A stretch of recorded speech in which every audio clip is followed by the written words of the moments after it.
I'm trying to have a good practice here. And an important thing when you're training or practicing or learning any sort of skill is to do what you can at your level. And what I mean by that is do maybe sort of the easy thing so that you can build off of that, accumulate amount of time that you can be in control.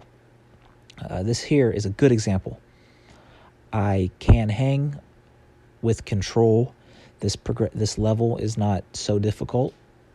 I'd rather say it's easy. It would be easier. It'd be better to spend a lot of time really mastering the easy part instead of progressing to the harder parts so fast.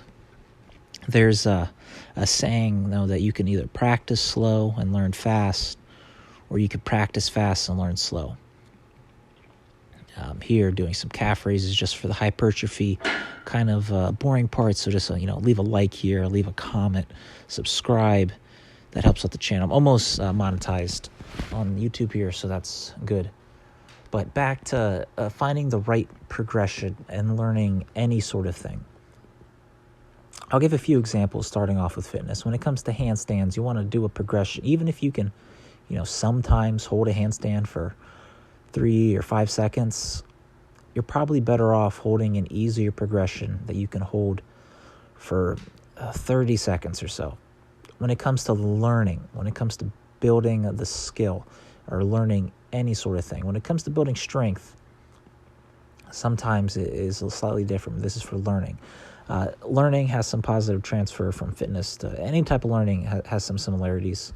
I just got a pool table. So, for example, you want to hit the shots into the pockets if that's what you're practicing. You want to hit things that you can do consistently. If it's something that you either do or you don't, either do it or you fail. You want to do something that you can complete successfully 70, 80% of the time. Or when it comes to training or learning a position, you want to be able to do something that you can hold for at least 5 seconds at the very least. And you just want to do something that's fairly easy, that you can build time. You can build the time that you're in control. If you're accumulating like 1 second at a time, for example, when I do the one-arm handstands, that's always just to feed my ego. These aren't very effective training.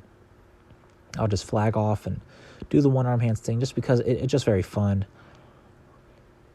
And sometimes you need to dissolve the ego if you want to really learn quickly or develop yourself. You need to do the things that are easy, that are less glamorous. Here's another example of something that's good. I can hold this position. It's not trivial. It does help me learn the skill of balancing and using some of the lower leg here. But something that you can do for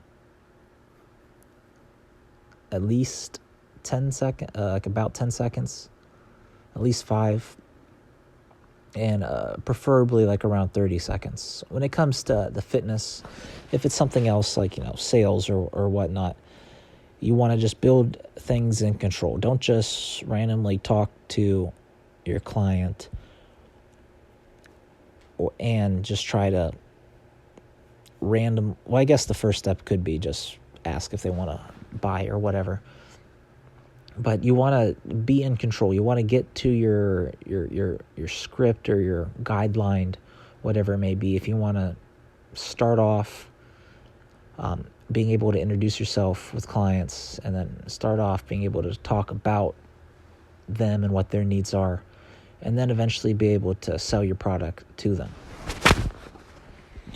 It really comes down to anything. You do not want to train at a level that's so difficult that you become discouraged, that you're not accumulating any wins, that you're not getting any that much better. It'd be better to accumulate the small wins, and you'll most often grow and learn that much faster. Another example would be juggling. Even if you can juggle most of the time, but you're dropping the balls onto the floor while standing up, you're better off That really juggling applies to and just anything and that you're stopping learning. yourself before So you ever please drop leave the a balls. like, Because if you please comment, please accumulate subscribe. failures, accumulate mistakes, while it is possible to learn from those mistakes, it's better not to build the habit of making mistakes, because one mistake, sometimes, and a lot of the times, one mistake will set you back a lot farther than a lot of wins.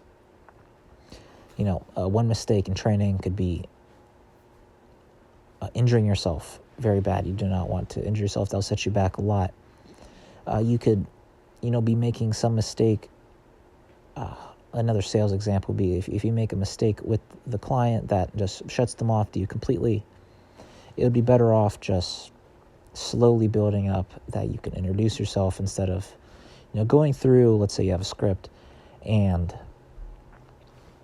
eventually just turning them off completely to you and to whatever your product may be. Anyways, just, let me know what you guys thought about that, if you found that helpful in the comments. Or if you have any tips, you think maybe I'm progressing too fast on maybe the V-sit, maybe I should regress it back to some easier L-sit progressions. But yeah, let me know in the comments, leave a like, subscribe. And then here you'll see sort of a nighttime stretching routine, a little bit different. Not trying to, just having some fun today. Today was more of an easy day. Just accumulating a lot of time in control. And that was kind of the theme of my little spiel today. So thanks for watching, guys.